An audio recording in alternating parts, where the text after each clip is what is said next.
fruit. We even bicker about the proper way to eat them. It's not brown. Yes, what is that color? Oh, that crunch right there.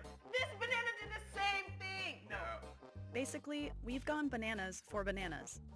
Specifically, we like this banana, the Cavendish. There are hundreds of varieties of bananas, but the Cavendish is the only one widely available in the US. In 2018 alone, the US imported about $2.2 billion worth of the Cavendish, or about 10.5 billion pounds. But there's a problem. A deadly fungus that targets the Cavendish is spreading around the world. The fungus and the disease it causes go by a few names, most often tropical race 4 or TR4 and Panama disease. But whatever you call it, the result is the same. The fungus actually infects through the roots, gets into what's known as a corm, which is a big bulb at the bottom, and then gets into the vascular tissue. And the first symptom is usually a very characteristic yellow leaf, just one leaf. Very quickly after that, the plant dies. Bang. Bang indeed. No Cavendish plant can survive once infected with Panama disease. It hasn't yet arrived in Latin America, the region that supplies the US with 97% of its bananas. But experts agree that it's only a matter of time. It is spread across oceans, 2 continents, and if you look at the map, it's coming to Latin America. There's no question about that. All it takes is one person to transfer this on their shoes, and then we've got an epidemic, and it's going to sweep through the American production system like fire. This is troubling news for banana fans, and for the 3 American companies that dominate global banana sales. As of each company's most recent public filing, bananas comprised significant portions of their sales. But the worst part? We can't stop it. We know this because Panama disease has already destroyed the banana industry once before. Bananas are like the most boring, mundane object on Earth. Like, it's just a banana. This is Dan Koppel, author of this book about bananas. Yet behind the banana is this amazing, fascinating history. It's like science, it's culture, it's bloodshed, it's murder, it's music, it's everything. We'll get to all that, but let's start here. How did a tropical fruit become so popular in places where it hardly grows? The US imports the second largest number of bananas, behind the European Union, but banana agriculture barely exists in either place, a dwindling amount in Hawaii and a moderate amount in the Canary Islands. To understand bananas' improbable domination, we have to go back to the beginning. Bananas were first cultivated here, on this tiny island, 3,000 years ago. They migrated with humans across Asia, the Middle East, and Africa, becoming a staple everywhere they went. Arabic and European scholars even bickered over whether the famous fruit that tempted Eve was not an apple, but a banana. Bananas arrived in the Americas in 1516, when a Spanish priest brought them from the Canary Islands to the Dominican Republic. From there, they spread throughout the rest of the Caribbean. Bananas are fragile and rot within a week of being picked. In the early half of the 19th century, the small amount that managed to make it to the US were sold as an expensive luxury food. But after the Civil War, bananas became a huge craze. Between 1871 and 1901, the value of the bananas imported to the US increased from $250,000 to $6.5 million. And in the 10 years after that, US consumption of bananas nearly tripled from 15 million to 40 million bunches. So many banana ships arrived at these docks on Manhattan's Lower East Side that they became known as the banana docks. This shift is thanks to these 3 entrepreneurs. By 1899, they had formed a banana importing business called United Fruit Company. That might not sound familiar, but its modern name will, Chiquita. But back then, it was United Fruit, and it was huge. So huge that it gained the nickname El Pulpo, or the octopus, for the stranglehold it developed on Central America. So huge that the US government repeatedly brought antitrust action against it. So huge that understanding bananas in the first half of the 20th century means understanding United Fruit. United Fruit's business model relied on economies of scale. I mean, the banana really is an impossible export fruit. I mean, it's fragile. It ripens quickly. It gets rotten fast. And the way to do it is to make it so cheap that your money is made on volume. Keeping the retail price low meant keeping the costs to produce those bananas very low. But transporting a delicate tropical fruit across thick jungles or hurricane-stricken oceans was not a recipe for rock-bottom production costs. United Fruit managed this by tightly controlling every aspect of the supply chain. First, United Fruit acquired huge swaths of land in Latin America. In exchange, they constructed railroads and telegraph lines, infrastructure that locals could use but that remained under company control. During the heyday of its operations, it was generally the largest landowner in any of these countries. At one point, it controlled almost 20% of all arable land in Guatemala, for example. Second, United Fruit squashed competition with price wars or buyouts, becoming a virtual monopoly by the early 20th century. The U.S. government brought antitrust lawsuits against United Fruit multiple times. In 1909, the government forced the company to sell the 50% of shares it owned of one of its last remaining competitors. The company's previous owners regained control and later renamed their business Standard Fruit. Remember that name. It later became Dole. But the most controversial aspect of United Fruit's early history was its treatment of local plantation workers. In order to produce bananas very profitably, you have to keep wages extremely low. And so the plantations historically have resorted to extremely repressive labor conditions in order to suppress wages. Workers often protested these conditions, but United Fruit took drastic measures to squash rebellion, measures that often involved military action, either from local governments or from the U.S. itself. In 1928, workers from United Fruit's plantations in Colombia went on strike. United Fruit encouraged the government of Colombia to suppress the strike. That December, the workers were told they could meet with the regional governor in the town square to discuss their demands. And instead, the Colombian army mounted machine gun nests on all the surrounding buildings and gunned down, it's estimated, up to 3,000 civilians in cold blood, including many women and children and elderly people. And so the national governments were the ones that were mainly involved in the suppression of strikes, but they were acting very much at the behest of United Fruit. And when local governments couldn't or wouldn't step in, the U.S. itself did. Dateline Nicaragua, 1926. In a moment, the story. The U.S. Marines landed repeatedly in Central America. The U.S. government was determined to prevent any sort of communism from taking hold in the Americas. When banana workers on United Fruit plantations protested for unions or rights, it raised fears of communism. Fears that many historians argue were more of a convenient excuse than a legitimate threat. The accusation always flung at union organizers or human rights activists was that they were acting under communist auspices. It was a very convenient way of dismissing those movements and rationalizing extreme political and military measures against them.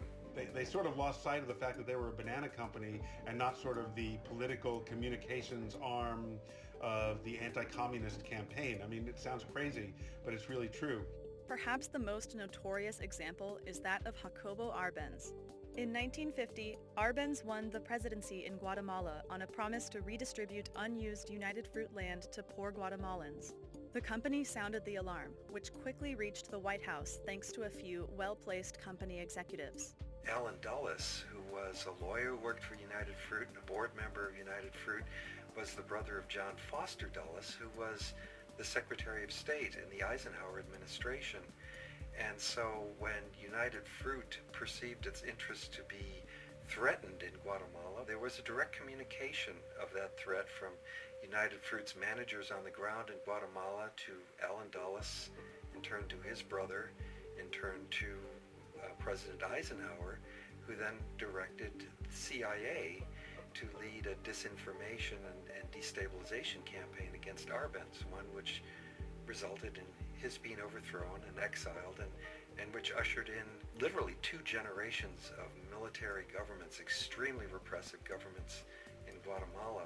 United Fruit called this a decidedly favorable development in its 1954 annual report. Chiquita declined to comment on these allegations. However, the company released a corporate social responsibility report that acknowledged allegations of the company's participation in the Arbenz coup and other events. They noted that this casts a shadow, even today, over the company, but that times have changed and so has our company. If this seems like a lot of work for bananas, that's because it was. But back in the US, they were becoming an extremely popular snack.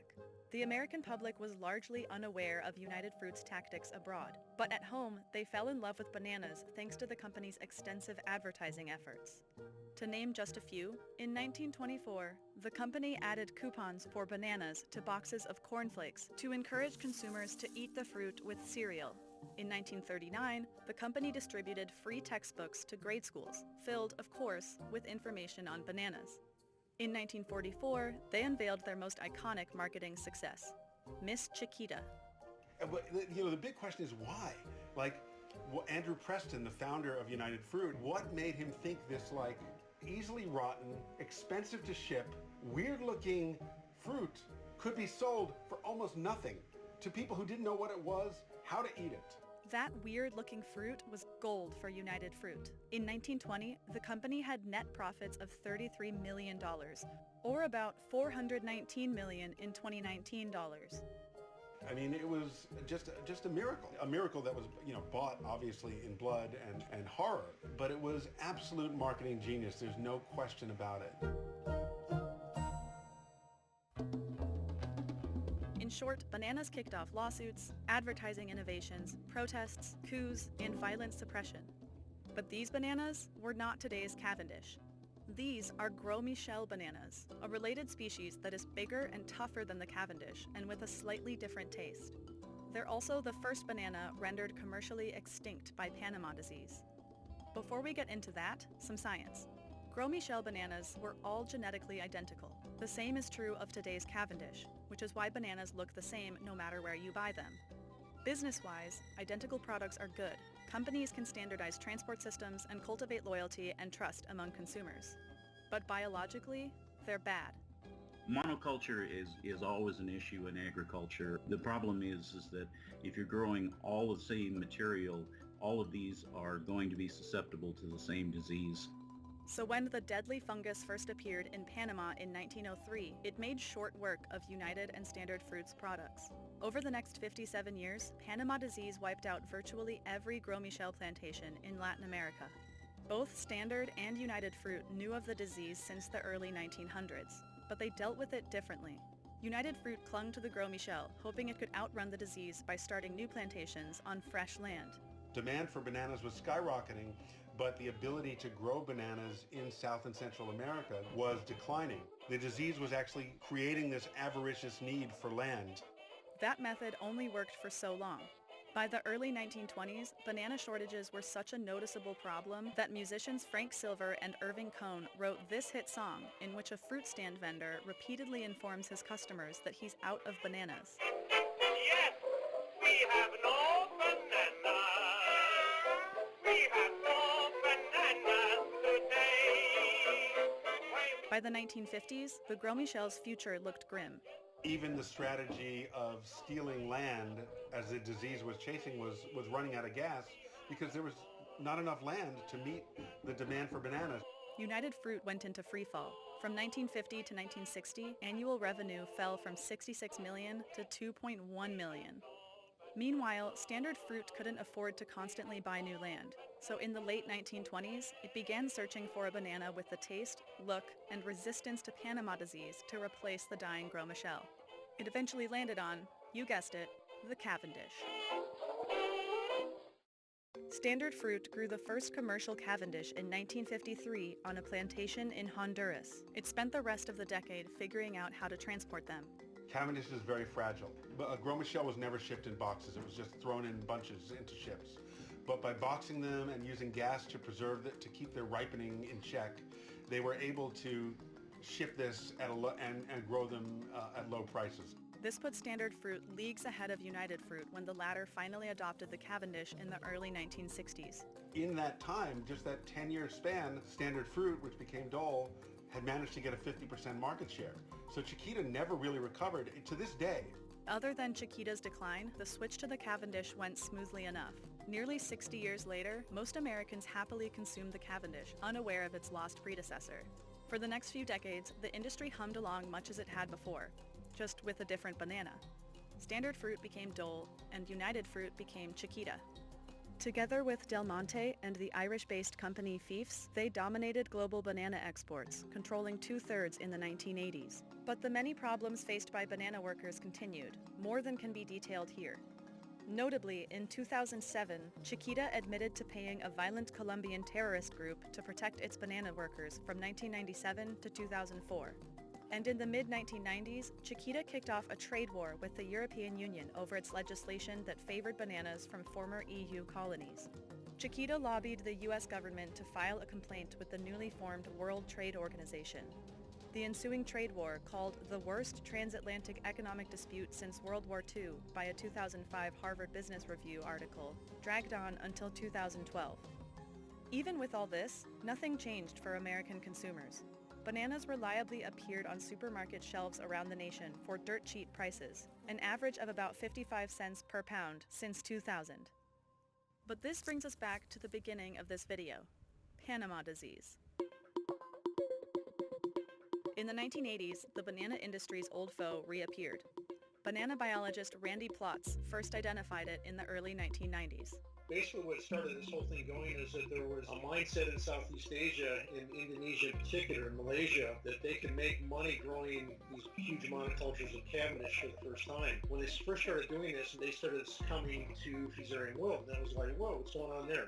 The strain of the fungus that wiped out the Gromichelle was called Tropical Race 1, or TR1. Cavendish is immune to that, but it isn't immune to a different strain of the same fungus, Tropical Race 4, or TR4. Think of them like different strains of the flu. It was very much a surprise. People thought that Panama disease would not be a problem on Cavendish anymore, and lo and behold, it is. Quarantine efforts contained the fungus in Southeast Asia for a while, but it soon spread. Historically, this has never been a really great strategy. I mean, if you've ever been to a banana plantation, there's thousands of vehicles going in and out all day long. There's no effective quarantine method that we've ever seen that really worked. For now, Latin America is safe. It's oceans away from the fungus. But experts agree that the fungus's arrival is a matter of when, not if. Hopefully it'll take many years, but it could happen tomorrow. There's no way to really put a timeline on this. Part of the danger is due to how the industry has changed. The giant corporate-owned banana plantations of the Gros Michel era have been replaced by many more exporters operating on much smaller plots of land. In Ecuador, for instance, the number of registered banana exporters jumped from 181 in 2011 to 333 in 2012. Experts worry that the logistics of implementing protective measures across so many plantations will allow Panama disease to spread rapidly. It's very difficult to make 1,000 different family farms do clean farming compared to one big factory farm. I think what's possible is that someone's going to get it in their field and they're going to keep it a secret and not let people know.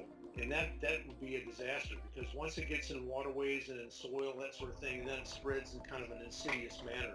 And this time, there's no readily available replacement. No known banana has the correct taste or durability.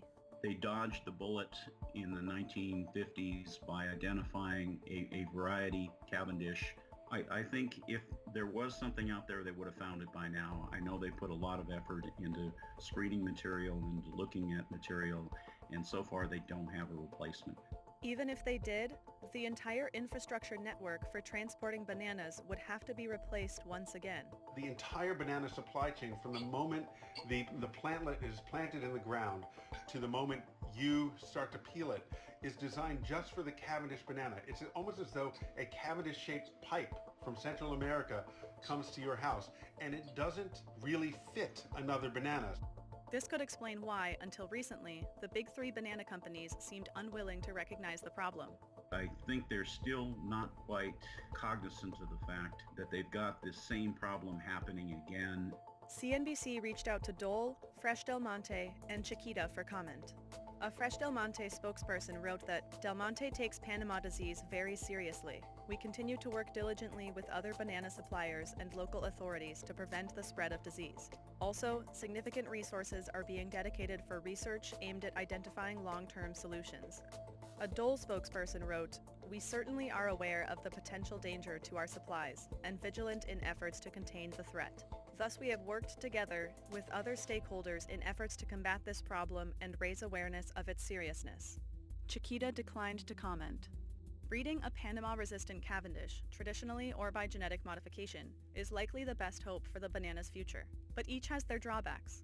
Traditional crossbreeding of Cavendish bananas is difficult because of their tiny seeds. People have been selecting bananas for thousands and thousands of years based on seedlessness. No one particularly wants seeds in their bananas, and now we have some residual fertility in it, but it's very difficult to produce seeds in bananas. Genetically modifying bananas has proven more successful. In 2015, Australian researcher James Dale engineered a Panama-resistant Cavendish banana.